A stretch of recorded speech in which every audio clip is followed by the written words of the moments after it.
17 رمضان المبارک گزری، جس میں اسلام کی ایک عظیم تاریخ وابستہ ہے۔ 17 رمضان المبارک کو یوم الفرقان کہا جاتا ہے۔ یوم الفرقان اس کا ایک نام ہے، یعنی حق اور باطل کے درمیان فرق پیدا کرنے والا دن، جس دن اسلام کی ایک عظیم جنگ بدر واقع ہوئی تھی۔ مجھے احباب سے یہ گزارش ہوئی، یہ خواہش ظاہر کی گئی کہ آج اصحاب بدر کے متعلق پھر سے میں یہاں پر ذکر کروں اور ان کے ناموں کی انشاءاللہ آج تلاوت بھی کروں۔ اس کی وجہ یہ ہے کہ ہمیں یہ ضروری ہے کہ ہمارے بچوں میں یہ عظیم تاریخوں کو منتقل کرتے رہیں۔ کربلا تو ہر سال سنتے ہیں، لیکن پھر کیوں سناتے ہیں؟ اس لیے کہ بار بار سننے سے جذبہ جوان رہتا ہے۔ ہمارے بچوں کو یہ کہانیاں نہیں ہیں، بلکہ ان کے جذبوں کو جوان رکھنے اور حوصلوں کو بلند رکھنے والی یہ دوائیاں ہیں۔ جنگ بدر، جس کو 14 صدیاں گزر گئے لیکن ظالم کفار آج بھی بھول نہیں سکے ہیں۔ جنگ بدر کا ایک رخ پوری دنیا جانتی ہے، بلکہ سب چڑھ چڑھ کر کے بیان بھی کرتے ہیں اس کو، یہ دشمنان اسلام۔ اس کا پس منظر کیا تھا، وہ کیوں ہوئی تھی، اس پر کوئی کلام نہیں کرتے ہیں، کیونکہ درد مرنے کا زیادہ ہوتا ہے۔ تو یہ مرے زیادہ تھے، اس میں 70 کافر مرے تھے اور 70 قیدی بن کر کے آئے تھے۔ پوری جنگ بدر میں ان کفار کو صرف یہی دکھتا ہے کہ 70 لوگوں کو مارا اور 70 کو پکڑ کر کے قیدی بنا لیا۔ پوری جنگ بدر میں یہی نظر آتا ہے۔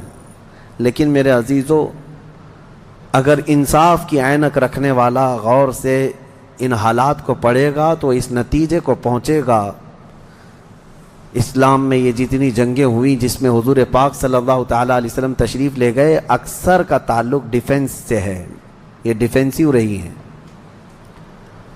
اب میں آپ کو ایک چیز بتاتا ہوں، کیونکہ جنگ بدر کے احوال بتانے سے پہلے اس کا پس منظر بتانا ضروری ہے کہ کیوں ہوئی۔ اچھا، یہ بھی میں آپ کو کلیئر بتا دوں کہ یہ پہلی جنگ نہیں ہے، جیسے کہ مشہور ہے نا جنگ بدر، اس سے پہلے بھی چھوٹی چھوٹی جنگیں ہوئی ہیں، لیکن جو بڑی جنگ جس میں مقابلہ ہوا اور جس میں اللہ نے روشن فتح عطا کی، وہ بدر کی جنگ ہے، 17 رمضان المبارک 2 ہجری کو۔ انشاءاللہ میں سیرت کے درس میں عرض کروں گا، جنگ بدر سے پہلے بھی 6 جنگیں ہوئی ہیں تقریباً، جس میں کچھ صحابہ گئے تھے، کچھ میں حضور بھی گئے تھے، کچھ میں ہلکی پھلکی مڑ بھیڑ ہوئی اور کسی میں جنگ نہیں ہوئی۔ لیکن جو بڑی یعنی صف آرا ہو کر جنگ ہوئی تھی، وہ جنگ بدر یہی 17 رمضان المبارک والی، یہ پہلی ہے۔ جیسے کہ ایک بدر اولا بول کر کے ایک جنگ مشہور ہے، اور بدر ثانیہ اس کو کہتے ہیں، یہ 17 رمضان المبارک والی، میں اس کو انشاءاللہ سیرت کے بیان میں عرض کروں گا۔ آج اس پر ہم فوکس کرتے ہیں کہ کیوں ہوئی۔ 13 سال مکہ مکرمہ میں نبی پاک صلی اللہ تعالیٰ علیہ وسلم نے گزارے اعلان نبوت کے بعد۔ ویسے تو 53 سال آپ وہاں رہے، 13 سال اعلان نبوت کے بعد کیا کیا تکلیفیں نہیں اٹھائی۔ آپ نے سیرت کے درس میں بھی سنا ہوگا، اس رسول محترم صلی اللہ تعالیٰ علیہ وسلم کو مارا بھی گیا، پیٹا بھی گیا، ان کے ساتھیوں کو طرح طرح کے عذابات دیے گئے۔ تاریخ آج محفوظ ہے، لیکن ظالموں کو یہ نظر نہیں آتا آتنک کون پھیلایا ہوا تھا۔ یہی کفار تھے، یہ مشرکین تھے، یہ دہشت گرد تھے۔ مجھے بتاؤ، رسول پاک کے غلاموں کو سولی پر لٹکا کر ان کی ناک کاٹنا، ان کے کان کاٹنا، ان کے ناخنوں کو پکڑ سے کھینچنا، کیا یہ دہشت گردی نہیں ہے؟ حضور پاک صلی اللہ تعالیٰ علیہ وسلم کے چہیتے صحابی حضرت عمار بن یاسر کو انہوں نے آگ میں جلایا تھا۔ حضرت بلال حبشی کو تو روزانہ رسی پیر میں ڈال کر کھینچا جاتا تھا۔ حضرت عامر بن فہیرہ، حضرت ابو فقیہہ، حضرت خباب ابن الارت، حضرت خبیب ابن عدی، حضرت سیدہ سمیہ، ان کو تو گھوڑے کے پیروں میں باندھ کر کے شہید کر دیا گیا تھا۔ کیسے طرح طرح کے عذابات دیے تھے کفار مکہ نے، ایک دو نہیں ہے، ظلم کی ایک لمبی داستان ہے۔ اور پھر پلس اس پر نبی پاک صلی اللہ علیہ وسلم کو ان کے خاندان سمیت سوشل بائیکاٹ کر کے رکھنا حضور نے 3 سال تک 2 پہاڑیوں کے بیچ کے درے میں گزارے ہیں، اور ایسے کہ پورے مکہ والے پہرا لگا کر بیٹھتے تھے 24 گھنٹے تک نگرانی کہ کوئی جا نہ پائے حضور تک، ان کے خاندان تک۔ ان دنوں میں نبی پاک صلی اللہ علیہ وسلم پتے کھاتے رہے اور چمڑوں کو ابال کر کے پانی میں وہ کھاتے رہے۔ 3 سال گزرے ہیں، جبکہ مشرکین مکہ میں سے ہی کچھ اہل خیرت جو تھے انہیں رحم آ گیا ان معاملات کو، اور انہوں نے یہ معاہدہ توڑا۔ وہ آ کر کے، کوئی دوسرے نہیں، صحابہ نے نہیں، جو کافر تھے انہی میں سے 10-12 لوگ، انہوں نے دیکھا اتنی تکلیف یہ ہم میں ہی سے تو ہیں، اور وہ بھی قریش خاندان جو ہم میں سے سب سے معزز خاندان ہے، اس کا ایسا بائیکاٹ کرنا کہ ان تک ایک چاول کا دانہ نہ پہنچے، یہ کیسی مصیبتیں ڈال کر رکھی گئیں اپنے بھائیوں پر۔ مشرکین نے خود یہ توڑا تھا معاہدہ، اور پھر ان کو ہر طرح کے سہولیات مہیا کر دی تھی حضور کے خاندان کو۔ یہ تکلیفیں 70 صحابہ مکہ چھوڑ کر کے حبشہ جا چکے تھے ہجرت کر کے، معمولی بات ہے؟ آپ کے محلے سے 4 لوگ جائیں کیا حالات ہوتے ہیں؟ یہ آج ظالم کتے جو ہے گھروں کے دروازوں پر زبردستی کا بورڈ لگا کر کے پلائن کرتے رہتے ہیں، ہاں، کہ یہاں سے محلہ خالی ہو رہا ہے مسلمانوں کی وجہ سے، ایک ہندو گھر یہاں سے شفٹ ہو رہا ہے، ہجرت کر رہے ہیں، مائگریٹ کر رہے ہیں۔ یہ ناٹک ہے، کوئی چیز نہیں۔ کبھی تم نے تاریخ یہ بتائی کہ 70 صحابہ جو اپنا گھر بار سب چھوڑ کر، جس میں خود رسول اللہ کی بیٹی بھی ہے، حضرت رقیہ اور حضرت عثمان غنی، دونوں حضور کے داماد بھی، حضور کی بیٹی بھی ہیں، یہ حبشہ چلے گئے تھے ہجرت کر کے۔ حضور صلی اللہ علیہ وسلم کے خاندان کے کتنے لوگ، حضرت جعفر طیار مولا علی کرم اللہ وجہہ الکریم کے سگے بھائی ہیں۔ حضور پاک صلی اللہ علیہ وسلم کے خاندان کے کتنے لوگ نکل کے جا چکے تھے حبشہ میں، ایتھوپیا، عرب لوگ افریقہ میں جا کر کے رہ رہے ہیں۔ اور پھر اس کے 3 سال کے بعد حضور خود ہجرت کر کے چلے گئے مدینہ۔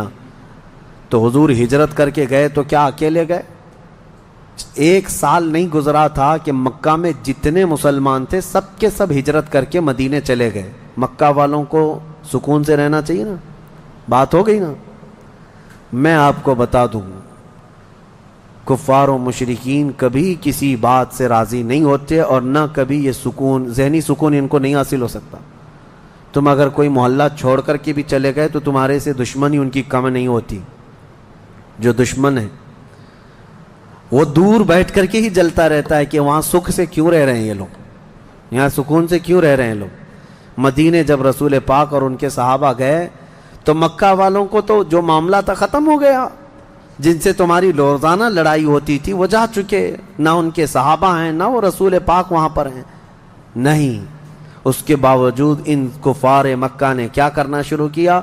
10 لوگ، 15 لوگ، 20 لوگ کبھی جتھا بنا کر کے مدینے تک جاتے تھے، رات کے وقت وہاں کے مسلمانوں کے باغیچے کھجوروں کے جلا کے آ جاتے، اور کبھی اگر 2-4 صحابہ مسلمان باہر نظر آتے تو ان کو پکڑ کر پیٹتے تھے، مارتے تھے۔ کہاں پر؟ مدینے میں جا کر۔ جب اس قدر ظلم بڑھ گیا تب میں آپ کو بتاؤں 13 سال کے بعد اللہ نے جہاد کا حکم نازل فرمایا، اے محبوب کھڑے ہو جائیں اور جو آپ سے لڑ رہے ہیں ان سے مقابلہ فرمائیں۔ 13 سال تک تو کبھی لڑنے کا حکم نہیں آیا۔ مدینہ طیبہ میں جانے کے بعد جب مسلمانوں کی اپنی ریاست بن گئی، وہاں اپنی ایک حکومت اسٹیبلش ہو رہی ہے، تب یہ جا کر کے اگر اس کے اندر دسیسہ کاری کریں، پیوند کاری کی بجائے وہاں جا کر کے شب خون ماریں رات کے وقت، تو پھر اللہ تعالیٰ کا حکم نہیں آئے گا۔ میں اس سے قبل ایک مثال سے پوچھا تھا آپ کو، یہ کہتے ہیں نا، آج بھی ہم نے 22ویں پارے میں ایک آیت پڑھی ہے، ملعونین اینما ثقفوا اخذوا وقتلوا تقتیلا۔ اس کو وہ 26 آیتوں میں گناتے ہیں جس کو یہ لوگ کہتے ہیں آتنک کا بڑھاوا دیتی۔ اللہ نے فرمایا لعنت کیے ہوئے لوگ ہیں یہ سب، جہاں پائے جائیں پکڑے جائیں اور ٹکڑے ٹکڑے کر کے مارے جائیں۔ یہ آیت ہے، اور یہ کہتے ہیں کہ یہ دیکھو آتنک کو بڑھاوا دیتی، یہی دیکھ کر کے مسلمان کاٹتے ہیں سب کو۔ میرے عزیزو، آیت جو نازل ہوئی کب ہوئی؟ یہی میں نے آپ کو یہی مثال اس سے قبل بتائی تھی۔ ہمارا دیش، ہمارا ملک امن و امان کے ساتھ رہ رہا ہے، 4 لوگ بھی اگر دشمن ملک کے ہمارے ملک میں داخل ہو جائیں تو ہائی اتھارٹی کیا حکم دے گی؟ سپریم کورٹ ہو یا وزارت داخلہ ہوم منسٹری ہو یا کوئی بھی ڈپارٹمنٹ کے لوگ کیا حکم دیں گے؟ یہ 4 دشمن جہاں پائے جائیں ان کو پکڑو اور مار دو۔ پولیس کو تو آن دا اسپاٹ شوٹ کرنے کا حکم ہوگا، انکاؤنٹر کر دیں ان کا۔ کیوں؟ ہمارے ملک کا نقصان کر سکتے ہیں۔ یہی بات تھی مدینے میں جا کر کے جب مکہ کے کفار نقصان کر رہے تھے، صحابہ کو مار رہے تھے، حکم آیا کہ اب ان کے ساتھ نرمی نہیں، اب ان کے ساتھ لڑو اور اپنی جان کی حفاظت کرو۔ آج ہر ملک اتنا ڈیفنس کا اختیار رکھتا ضرور ہے۔ جاؤ گھس کر کے دکھاؤ کسی ملک میں، بغیر ویزے کے جائیں گے تو پکڑ کر کے مار ڈالیں گے، بارڈر کراس کرو تو شوٹ کر دیں گے، جبکہ چوری کرنے کی نیت نہ ہو تب بھی۔ لیکن اسلام جو مارنے آ رہے تھے ان کو مارنے کا حکم دیا۔ اب سنو بدر کیوں ہوئی تھی۔ مسئلہ یہ تھا، دوسری ہجری تھی، مکہ مکرمہ میں قافلہ تجارت کا قافلہ ملک شام جا رہا تھا۔ اچھا، اب شام کا جو لوکیشن ہے وہ مدینے کے پاس سے ہو کر گزرتا ہے۔ راستہ ایک شاہراہ ہے، یعنی جس کو کہتے ہیں ہائی وے، سب سے بڑا انٹرنیشنل ہائی وے اس زمانے کا، وہ مدینے کے پاس سے گزرتا تھا۔ تو ملک شام تجارت کے لیے جو جانے والے ہوتے تھے مکہ سے، وہ اسی راستے سے جاتے، مدینے کے پاس سے قریب سے گزرتا۔ قریب کا مطلب بہت قریب بھی نہیں۔ تو نبی پاک صلی اللہ علیہ وسلم نے فرمایا جب تک ہمارا مکہ والوں سے امن کا ایگریمنٹ نہ ہو جائے، معاہدہ نہ ہو جائے، ہم ان کا ہر راستہ بھی روکیں گے، ہم ان کا راستہ بھی روکیں گے۔ ہوتا ہے یا نہیں؟ اگر آپ کا کسی دوسرے سے جھگڑا ہو جائے تو آپ آس پاس کے راستے بھی بلاک کر دیں گے کہ دشمن ادھر کے راستوں کو بھی استعمال نہ کرے۔ یہی معاملہ تھا۔ حاج جو ہے، دنیا کو میں بتاؤں، یہ راستہ روکنے والی بات کو بھی میں بتاتا ہوں۔ کہتے ہیں کہ مکہ والے تجارت کے لیے ملک شام جا رہے تھے تو ان کا راستہ روکنے کا کیا حق تھا؟ مدینے والوں کو کیا حق تھا؟ آج مجھے بتاؤ، جس ملک سے تمہاری دشمنی ہو جائے کیا وہ اپنا فلائی زون تمہیں یوز کرنے دے گا؟ تمہارا پلین بھی اڑ کے جا سکے گا اس ملک کے اوپر سے؟ سعودی نے تو ابھی بین کر رکھا تھا قطر کو، اس کا نہ پلین اترتا نہ ہی ہوائی اسپیس استعمال کر سکتا تھا۔ قطر جو ہے کوئی چیز استعمال نہیں کر سکتے۔ ان کی آپسی دشمنی میں جب یہ راستے بند کر سکتے ہیں، آپسی دشمنی تھی، یہ کون سی اسلام اور کفر کی دشمنی؟ اسی طرح سے ایران پر جو پابندیاں ہیں، ایران کا ایک جہاز جس سے اس کے سفارتی تعلقات نہیں، کیا وہ اسرائیل کے اوپر سے اڑ سکتا ہے؟ نہیں اڑ سکتا۔ راستے تو آج بھی ان لوگوں نے بند کر رکھے ہیں، ایک دوسرے کی تجارت کے، ٹریڈنگ پابندیاں آج بھی چلتی ہیں۔ 1400 سال پہلے جب نبی پاک صلی اللہ علیہ وسلم نے صرف ان کا راستہ روکنے کی بات کی تو آج یہ پوری دنیا کے جو ماڈرن اپنے آپ کو کہتے ہیں اور بہت زیادہ ویل ایجوکیٹڈ سمجھتے ہیں، ان کے پیٹ میں درد ہونے لگتا ہے کہ یہ کیسا راستہ روکنے والا کیا سسٹم تھا۔ راستہ روکنے والا وہی سسٹم تھا جو آج تمہارا باپ روکتا ہے، امریکہ۔ جس طرح سے لوگوں کے اوپر تجارت کی پابندیاں لگاتا ہے، جس طرح سے ہائی ڈیوٹی کسٹم لگا کر کے لوگوں کی اکنامک کو گراتا ہے، یہ تو وہی سسٹم ہے نا۔ لیکن نبی پاک صلی اللہ علیہ وسلم نے ایسا نہیں کیا تھا۔ صحابہ کرام کو مدینے سے کہا کہ دیکھو اگر ان کا قافلہ تجارت کا شام جا رہا ہے تو ہم جائیں گے، راستہ روکیں گے۔ حضور اپنے صحابہ کو لے کر نکل پڑے۔ یہ 17 رمضان جنگ بدر کی بات نہیں کر رہا ہوں، اس سے پہلے کی بات کر رہا ہوں، 6 مہینے پہلے حضور گئے، چند مہینے پہلے یا چند دن پہلے، ایگزیکٹ نہیں کہہ رہا ہوں۔ تو ابو سفیان قافلہ تجارت کا جو لے کر جا رہا تھا وہ سپہ سالار یا امیر قافلہ تھا، اس کو خبر ہو گئی کہ نبی پاک صلی اللہ تعالی علیہ وسلم اپنے صحابہ کے ساتھ میرا راستہ روکنے آئے ہیں، تو راستہ کاٹ لیا اور ملک شام دوسرے راستے سے پہنچ گیا۔ حضور پاک صلی اللہ علیہ وسلم کو نہیں ملا، حضور واپس مدینے آ گئے۔ کئی دن گزرے، ملک شام میں اس نے تجارت کی، خوب نفع کمایا اور واپس مکہ تو جانا تھا۔ تو مکہ جب جانے لگا تو پھر میرے آقا کو خبر آئی، نبی پاک صلی اللہ علیہ وسلم نے پھر صحابہ سے کہا کہ چلو پھر سے اس کا راستہ روکتے ہیں۔ پھر گئے، لیکن اس بار ابو سفیان پھر خبر پا کر کے دوسرے راستے سے چلا گیا مکہ. لیکن مکہ پہلے ہی ابو سفیان نے قاصد بھیج دیا تھا, کہا تھا کہ محمد اور ان کے ساتھی تمہاری تجارت کو لوٹ لیں گے, ختم کر ڈالیں گے, قافلہ تمہارے ہاتھ نہیں آئے گا, تم ہماری مدد کے لیے آؤ. یہ قاصد مکہ جیسے ہی پہنچا وہاں کھلبلی مچ گئی, سب جمع ہو گئے جتنے خاندان تھے کہ ہمارا بھی مال ہے, ہمارا بھی مال ہے. اور ابو جہل تو بھڑکا رہا تھا, خوب بھڑکا رہا تھا, سب کو جمع کر لیا. لیکن اتفاق ایسا کہ وہ مکہ والوں کے نکلنے سے پہلے ابو سفیان اپنی تجارت کا قافلہ صحیح سلامت مکہ لے کر پہنچ گئے. بات ختم ہو گئی, تجارت کا قافلہ آ گیا. جو سمجھ بوجھ والے تھے انہوں نے خیر منائی, کہا کہ چلو ہمارا مال پہنچ گیا, اب ضرورت نہیں جانے کی. لیکن ابو جہل کسی بات پر خاموش نہیں تھا, کہا کہ نہیں, ہم محمد اور ان کے ساتھیوں کو مزہ چکھائیں گے کہ انہوں نے روکنے کی کوشش کیوں کی. اگر آج ہم ان کا مقابلہ نہیں کریں گے تو آگے ہماری تجارت کے لیے بڑے مسئلے پیدا ہو جائیں گے. اور اس کے بعد سب کو بھڑکاتا رہا. کتنے بہت سارے چھوڑ کر چلے گئے, لیکن پھر بھی ابو جہل کے بہکاوے میں جتنے آئے وہ 1000 کی تعداد میں تھے. اور وہ لوگ پورے ہتھیار سے لیس ہو کر ساز و سامان سب لے کر کے نکل پڑے مدینے آنے کے لیے, کہ مدینے جا کر کے ان کا سب اینٹ سے اینٹ بجا کر کے آئیں گے. اب نبی پاک صلی اللہ علیہ وسلم راستے میں نہیں تھے, 2 بار گئے اور واپس آئے, قافلہ روکنے کے لیے واپس آئے. لیکن جیسے ہی حضور کو یہ خبر ہو گئی کہ وہ لوگ مدینے پر حملہ کرنے کے لیے نکل رہے ہیں, اصل وجہ سن لیجئے بدر کی اصل وجہ.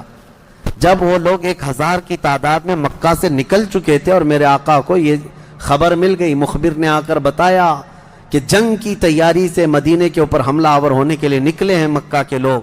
اب نبی پاک صلی اللہ علیہ وسلم نے صحابہ سے فرمایا کہ ان کو مدینے پہنچنے مت دینا, اگر مدینے آ گئے تو مدینے کو توڑ پھوڑ کریں گے, شہر میں داخل ہوں گے, جنگ ہوگی تو کچھ نہ کچھ گھر ٹوٹیں گے, کسی کی آبادی اجڑے گی, کچھ نہ کچھ نقصان ہوگا, لہذا ہم خود مدینے سے باہر نکلتے ہیں.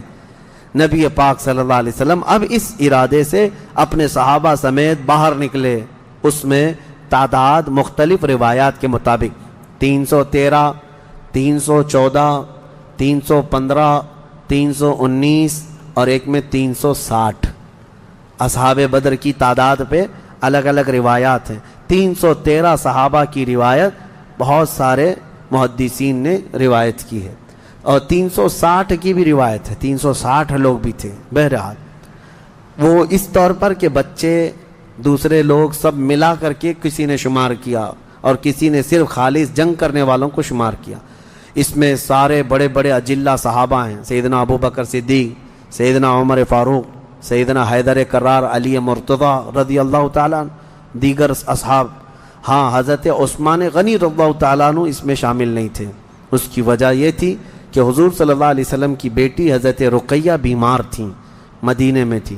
نبی پاک صلی اللہ تعالیٰ علیہ وسلم نے حضرت عثمان سے کہا کہ تم اپنی اہلیہ میری بیٹی کی تیمارداری میں رہو, تمہیں بدر میں شریک ہونے کا برابر ثواب دیا جائے گا. حضرت عثمان غنی مدینے میں تھے.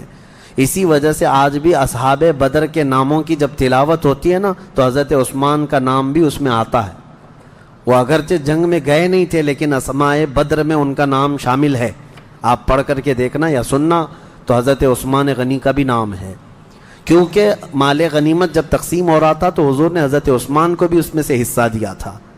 خیر, جب نبی پاک صلی اللہ تعالیٰ علیہ وسلم یہ صحابہ کو لے کر نکلے, اب مدینے سے 160 کلومیٹر مکہ کی طرف کا یہ راستہ ہے بدر. بدر ایک علاقے کا نام ہے, وہاں ایک کنواں تھا جس کا نام بدر تھا, جس کی وجہ سے اس علاقے کا نام بدر پڑا. اب حالات دیکھیں کیسے آزمائش کے بڑھتے گئے. میں مختصراً انداز میں آپ کے سامنے رکھوں گا. یہ جنگ کا پس منظر تھا, حضور لڑنے کے لیے گئے نہیں تھے بلکہ ڈیفینس کے لیے, کہ مکہ والے نکل چکے تھے. اب مکہ والے آ کر جس جگہ پڑاؤ کیے وہ بھی بدر تھا, وہاں کنواں تھا, پانی تھا, اس کے لیے وہاں پر ان لوگوں نے بھی قیام کیا. میرے آقا صلی اللہ علیہ وسلم نے بھی اپنا لشکر انداز کر دیا. صحابہ وہاں پر اتر پڑے, سب کے خیمے لگ گئے اور کنویں کے پانی پر بھی قبضہ ہوا. اس کے بعد دیکھا صحابہ کے دل گھبرائے ہوئے تھے, کیونکہ حضور صلی اللہ علیہ وسلم اور صحابہ کو جو زمین ملی تھی وہ ریتیلی زمین تھی, بالو کی زمین, پاؤں دھس جایا کرتے تھے. اور کفار مکہ جہاں پر اترے تھے وہ تو سخت سپاٹ فلیٹ زمین تھی، مٹی کی زمین تھی، اور اس میں گھوڑے اچھی طرح دوڑتے تھے۔ یہ ریتیلی زمین پر گھوڑوں کے پیر بھی گھس جاتے اور انسانوں کے بھی۔ اچھا یہ بات بھی میں بتا دوں، کل تعداد صحابہ اکرام رضوان اللہ تعالی علیہ مجمعین کے ساتھ 313 صحابہ میں صرف 4 گھوڑے تھے، 4 گھوڑے۔ یہ 4 گھوڑوں پر بیٹھ کر کے گئے ہیں، کون سوار ہوا ہوگا، کون پیدل چلا ہوگا؟ اور اونٹوں کی کچھ تعداد، اس کے علاوہ تلوار سب کے پاس نہیں، اور جس کے پاس ہے ان کی سبزیاں بھی کٹتی نہیں۔ ان حالات میں تو وہ گئے تھے۔ نبی پاک صلی اللہ تعالیٰ علیہ وسلم کے ساتھ جب گئے، اب وہاں پر صحابہ اکرام کے دلوں کے اندر تھوڑی گھبراہٹ آنے لگی کہ ہم زمین اس طرح کی ہے، اور تعداد جب ان کی دیکھتے ہتھیار سے لیس، تو یہ عرض کرتے کہ کیا ہوگا۔ پہلی جنگ ہو رہی تھی نا، آمنا سامنا پہلی مرتبہ ہو رہا تھا۔ اب نبی پاک صلی اللہ تعالیٰ علیہ وسلم سب صحابہ کو لے کر رات کو بیٹھتے ہیں۔ اب اس میں جو نبی پاک صلی اللہ تعالیٰ علیہ وسلم کے سامنے صحابہ اکرام سے مشورہ ہو رہا تھا، اب وہ ایمان کی بات ہے۔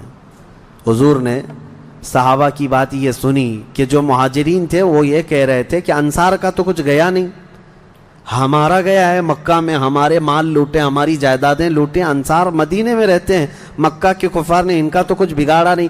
ہو سکتا ہے کہ انصار جو ہے جنگ میں انٹرسٹ نہ لیں، ان کا کیا گیا ہے، یہ مہاجرین کی جنگ ہے، انصار جو ہے ہو سکتا ہے انٹرسٹ نہ لیں، وہ نہ آئیں، یہ ان کے دلوں میں بات تھی۔ حضور پاک صلی اللہ علیہ وسلم نے محسوس کر لیا، کیونکہ 69 انصار صحابہ اس کے اندر تھے، 69 بڑی تعداد ہوتی، 70 صحابہ تقریباً انصار تھے۔ اب دلوں میں جب یہ بات آئی مہاجرین کے کہ پتہ نہیں ہے لڑیں گے کہ نہیں لڑیں گے، کیونکہ ان کا تو کچھ گیا نہیں ہے نا، جیسے آج لوگ کہتے ہیں میرا تھوڑی نا اس سے کوئی مسئلہ ہے۔ تو پھر نبی پاک صلی اللہ علیہ وسلم نے رات کے وقت انصار صحابہ کو پہلے بلایا، سب بیٹھے ہوئے تھے، مشورہ کرنا تھا۔ سید الانصار حضرت سعد ابن معاذ رضی اللہ تعالیٰ عنہ انصار کے سردار تھے، بلایا اور پوچھا کہ تمہارا کیا مشورہ ہے، آپ کا کیا مشورہ ہے جنگ کے سلسلے میں۔ سنو، حضور پاک صلی اللہ تعالیٰ علیہ وسلم کی بارگاہ میں حضرت سعد بن معاذ سب سے پہلا جواب کیا دیتے ہیں؟ کہتے ہیں یا رسول اللہ صلی اللہ علیہ وسلم، پورے انصار کی طرف سے تو میں ترجمانی کرنے کے لیے کھڑا ہوں، لیکن میرے آقا کیا ہم بھی کوئی پوچھے جانے کی چیز ہیں؟ آپ کے سلسلے میں ہم بھی کوئی پوچھے جانے کی چیز ہیں؟ اور حضرت سعد ابن معاذ کہتے ہیں قسم رب ذوالجلال کی، مدینے سے برق الغماد یمن تک بھی آپ جائیں، انصار کا ہر بچہ آپ کے قدموں کے ساتھ ہوگا۔ آپ تو صرف بدر تک آئے یا رسول اللہ، اگر ہمیں پیدل یمن تک بھی لے جاتے ہم آپ کے پیچھے جاتے۔ ان کے الفاظ میں سناؤں، ایمان تازہ ہو جاتا ہے۔ حضرت سعد ابن معاذ رضی اللہ تعالیٰ عنہ فرماتے ہیں یا رسول اللہ صلی اللہ علیہ وسلم، آج میں سارے انصار صحابہ کی طرف سے ترجمانی کرتے ہوئے، جس کو کہتے ہیں ریپریزنٹیٹیو، میں کھڑا ہوں، عرض کرتا ہوں میرے آقا اگر کسی کے ذہن میں یہ بات ہے تو وہ نکال دے کہ ہم صرف اپنے وطن میں رسول اللہ کی مدد کرتے ہیں، بلکہ اللہ کے نبی صلی اللہ تعالیٰ علیہ وسلم جس کونے میں جائیں گے انصار کو وہاں حضور پائیں گے۔ اب حضور کی بارگاہ میں عرض کرتے ہیں آقا آپ کو کل اختیار ہے، آپ کو کل اختیار ہے۔ اب سنو حضرت سعد ابن معاذ کے یہ بدر کے میدان سے ایک دن پہلے کے الفاظ ہیں، ایک دن پہلے کے الفاظ ہیں، یا رسول اللہ صلی اللہ علیہ وسلم آپ کو کل اختیار ہے، جس کا رشتہ ملانا ہے ملا دیجیے آپ، اور جس کو توڑنا ہے آج ہی آپ فرما دیں، ہم ہمیشہ آخری سانس تک کے لیے توڑ دیں گے۔ اگر آپ فرما دیں کہ اس کی بیوی اس کے لیے حلال نہیں، اس کا بیٹا نہیں، یا رسول اللہ آخری سانس تک ہم اس سے رشتہ توڑ دیں گے۔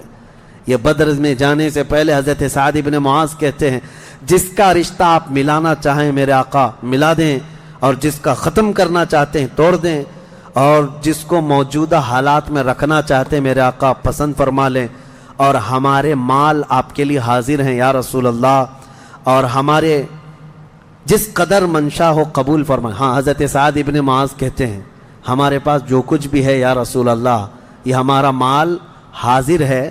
اب یہ دیکھو ادب کے الفاظ, حاضر ہے یا رسول اللہ, جتنا آپ کو چاہیے ہمارا پورا مال قبول کر لیں اور جتنا چاہے چھوڑ دیں, اور قسم رب ذوالجلال کی جو آپ نے چھوڑ دیا وہ دنیا کی سب سے بری چیز ہے ہمارے لیے, جو آپ نے قبول کیا وہ ہمارے لیے سب سے عمدہ چیز ہے.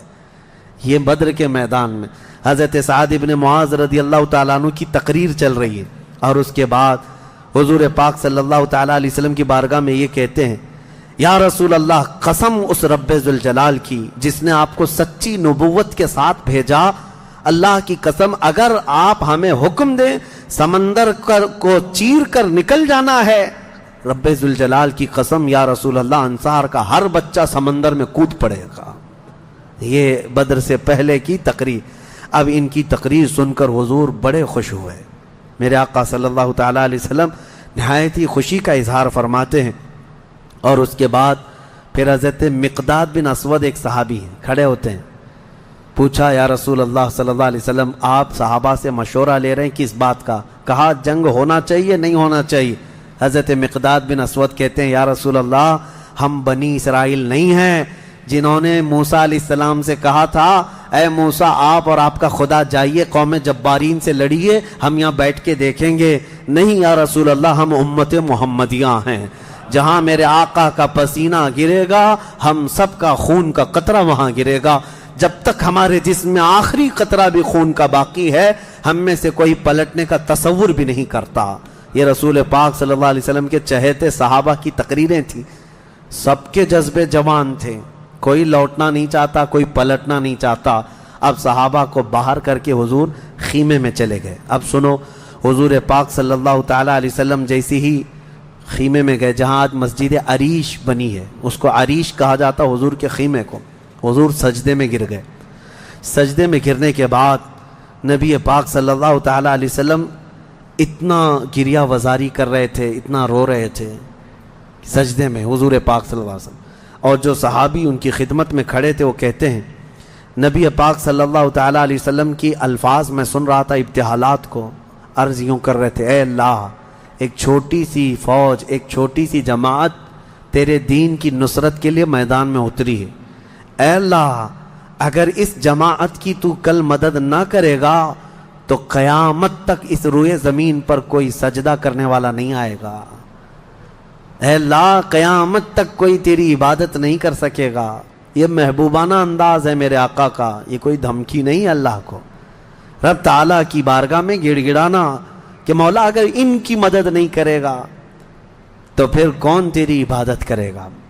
اور اس کے بعد اچانک حضور صلی اللہ علیہ وسلم اٹھے سجدے سے, پیشانی چمک رہی تھی اور حضور مسکرا رہے تھے. دو صحابہ کھڑے تھے, کہا یا رسول اللہ صلی اللہ علیہ وسلم آپ اتنی گریہ وزاری کرتے کرتے بھی مسکرانے لگے. کہا میرے رب نے میری ڈھارس بندھا دی, مبارک ہو, بشارت ہو, میں نے ابھی ابھی جبرائیل کو جنگی لباس پہن کر اترتے دیکھا ہے. جبرائیل امین آ گئے ہیں. وہ صحابہ دوڑے دوڑے گئے, باہر جا کر کہے مبارک ہو اللہ کے نبی کو مدد آ گئی ہے. ابھی رات کا حصہ گزرا نہیں تھا کہ بارش برسنے لگ گئی. میرے آقا نے فرمایا میرے صحابہ اللہ کی دوسری مدد آ گئی. صحابہ نے پوچھا یہ کیسے؟ کہا جاؤ میدان میں دیکھو, ریت کی زمین پر بارش ہوئی تھی تو ریت پوری جمع ہو گئی, مضبوط ہو گئی, اور کافروں کی زمین پر بارش برسی تو کیچڑ ہو گیا, ان کے پیر پھسلنے لگ گئے, ان کے گھوڑے بدکنے لگ گئے, اور صحابہ کے پیر ریت میں بالکل مضبوط جم کر رہ گئے. حضور نے فرمایا بارش بھی اللہ نے تمہاری مدد کے لیے نازل فرمائی. صبح اٹھتے ہیں, صبح ہوتی, حضور اکرم نہیں رات کے وقت ہی, ابھی رات کا وقت ہے. صحابہ کے دل کی تسلی کے لیے میرے آقا اپنے ہاتھ میں ایک چھڑی لے کر جاتے ہیں میدان میں. صحابہ پیچھے پیچھے ہیں, لکیر کھینچا, حضور نے فرمایا کل یہاں ابو جہل گر کے مرے گا. دوسری لکیر کھینچا اور کہا یہاں عتبہ مرے گا. تیسری لکیر کھینچ کر کہا یہاں شیبہ مرے گا. یہ بڑے بڑے پہلوانوں کے نام حضور گنا رہے تھے. صحابہ دل ہی دل میں خوش ہو رہے تھے, ان کا یقین کامل اتنا تھا نبی نے جو فرما دیا وہ ہو کر رہے گا. رات کے وقت ہی صحابہ کو یہ معلوم تھا ان کفار کے کتنے وکٹ گرنے والے ہیں, کتنے پہلوان زمین بوس ہونے والے ہیں, کتنے موت کی گھاٹ پہنچنے والے ہیں. صحابہ کو یہ معلوم ہو گیا تھا اور دل چوڑے تھے، سینے کشادہ تھے. صبح ہوتی ہے، نبی پاک صلی اللہ تعالی علیہ وسلم ابھی اپنے خیمے میں تھے، عریش میں، میدان بدر کے خیمے میں تھے. ایک صحابی دوڑتے ہوئے آتے ہیں، آ کر کے بارگاہ مصطفیٰ میں عرض کرتے ہیں یا رسول اللہ صلی اللہ علیہ وسلم ہماری تعداد بڑھ گئی، ہماری تعداد بڑھ گئی. حضور پاک صلی اللہ علیہ وسلم سے وہ کہہ رہے ہیں پہلے کافروں کی تعداد اتنی زیادہ تھی، 1000 کی تعداد، صحابہ دیکھتے گھبرا جاتے، اور اس پر وہ کمینے کیا کر رہے تھے؟ رات بھر ناچ رہے تھے، گانے گا رہے تھے، کباب بھون رہے تھے اور نعرے لگا رہے تھے جیت ہماری، جیت ہماری، جیت ہماری، جیت ہماری. ان کے الفاظ تھے، اشعار گنگنا رہے تھے، اور رات بھر کھانا پینا، رقص سرور، ڈھول باجے سب چلتا رہا، اور ادھر صحابہ عبادت میں مصروف ہیں، اللہ کی بارگاہ میں گڑ گڑا رہے ہیں. اور صبح جب ہوئی تو ایک صحابی دوڑتے ہوئے آئے، کہا میرے آقا ہماری تعداد بڑھ گئی ہے، 313 نکلے تھے لیکن میدان میں اب بہت زیادہ ہو گئے ہیں ہم لوگ. حضور پاک صلی اللہ علیہ وسلم نے فرمایا میرے چہیتے جاؤ، وہ ہماری تعداد نہیں، اللہ کے ملائکہ آ چکے، اللہ کے فرشتے آ چکے تمہارے اس فوج کے اندر. صحابہ کہتے ہیں جب میدان میں ہم اترے، اب یہ 17 رمضان المبارک جمعہ کا دن تھا، یوم البدر، یوم الفرقان جس کو کہتے ہیں. میرے عزیزو، اسلام کی عظیم تاریخ پنہاں ہے، اس میں عظیم تاریخ پنہاں ہے. نبی پاک صلی اللہ تعالی علیہ وسلم کی طرف سے میدان بدر میں سب سے پہلے اترنے والے کون لوگ تھے؟ کون لوگ تھے؟ سب سے پہلے نبی پاک صلی اللہ تعالی علیہ وسلم کی طرف سے حضرت امیر حمزہ رضی اللہ تعالیٰ، دوسرے حضرت ابو عبیدہ بن جراح، تیسرے حیدر کرار شیر خدا علی مرتضی رضی اللہ تعالیٰ عنہ. یہ تینوں حضرات اترے، اور ان کے مقابل میں جو کفار آئے تھے وہ اپنے اپنے وقت کے بڑے بڑے پہلوان تھے، بڑے بڑے پہلوانوں کو انہوں نے اتارا تھا میدان بدر میں. اور جب مقابلہ ہوا تو سب سے پہلا وار حضرت امیر حمزہ کا سامنے والے پر پڑا، وہ گاجر کی طرح کٹ کر گر گیا ایک ہی وار میں. حضرت ابو عبیدہ بن جراح زخمی ہوئے، سامنے والے سے تھوڑے زخمی ہوئے، پھر حضرت حمزہ نے وہ بھی محاذ سنبھالا اور ان کے مقابل کو بھی مار کر گرایا. ادھر حضرت علی کرم اللہ وجہہ الکریم کی عمر کم تھی، اس وقت ان کی عمر زیادہ نہیں تھی، 22 سال کی عمر یا 25 سال کے اس وقت کی عمر تھی حضرت علی کرم اللہ وجہہ الکریم کی. اس وقت حضرت علی جب آئے بالکل جوانی، یعنی 20-22 سال کی عمر، مولا علی کرم اللہ وجہہ الکریم نے اس سے جب مقابلہ کیا تو ذوالفقار حیدری نے ایسا ضرب لگایا کہ اس کی لوہے کی ٹوپی کاٹتے ہوئے 2 ٹکڑے ہو گئے. پہلی مرتبہ بدر کے میدان میں آواز آئی تھی سارے صحابہ کی اللہ اکبر، یہ نعرہ تکبیر تھا جو سب سے پہلے بلند ہوا. فرماتے ہیں اس آواز کی ہیبت ایسی تھی کہ کفار کے خیمے ہل گئے اور ان کی صفوں میں ہلچل مچ گئی، دہشت طاری ہو گئی. صحابہ کے اسی نعرے کو دیکھ کر علامہ اقبال نے شعر کہا تھا، یہ نکلے تھے مڑی ہوئی تلواریں لے کر، کٹی ہوئی اور زنگ آلود تلواریں لے کر جن سے سبزی نہیں کٹتی تھی، لیکن جب نعرہ لگائے تھے اللہ کی مدد ایسی آئی تھی کہ یہ سب زمین بوس ہو گئے دشمن. اقبال نے کہا تھا کفر دم توڑ دے گا ٹوٹی ہوئی شمشیر کے ساتھ، کفر دم توڑ دے گا ٹوٹی ہوئی شمشیر کے ساتھ، گر تم نکلا جاؤ ایک بار نعرہ تکبیر کے ساتھ. یہ انہی صحابہ کا نعرہ تھا جب انہوں نے پہلی مرتبہ بلند کیا. یہ لڑائی چلتی رہی شام تک، شام ہونے نہ پائی، دوپہر تک اس لڑائی کو پہلے ایک کے بعد دیگرے، اس کے بعد پھر گھماسان کی لڑائی ہوئی. لیکن کفار مکہ میں سے کچھ لوگ کہتے ہیں ہم تو بڑے حوصلوں سے آئے تھے لڑنے کے لیے، بڑے حوصلوں سے آئے تھے، جن کو یہ مدینے میں مکہ میں پکڑ کے مارتے تھے وہ آج ان کے مقابل میں تھے. کوئی کسی کا غلام تھا، کوئی کسی کا رشتہ دار بھی تھا، لیکن مقابلے میں جب آئے وہ کفار مکہ کہتے ہیں ہم تو بڑے ہمت کے ساتھ لڑنے کے لیے آئے تھے، لیکن جب ہم لڑنے جا رہے تھے تو ہمارے مقابل میں اجنبی لوگ آ رہے تھے، اجنبی لوگ آ رہے تھے، اور ان کی ہیبت ایسی طاری ہوتی کہ ہم نے ان کو نہ مکے میں کبھی دیکھا تھا نہ مدینے میں کبھی دیکھا تھا. یہ وہ بدری ملائکہ تھے جو جبرائیل امین کی سپہ سالاری میں آئے تھے. اب یہاں ایک بات میں بتانا چاہتا ہوں، ایک فرشتہ اتر جائے کافی ہے. آپ کو پتا ہے قوم شعیب جب نافرمانی کر رہی تھی تو اللہ تعالیٰ نے عذاب کیا بھیجا تھا؟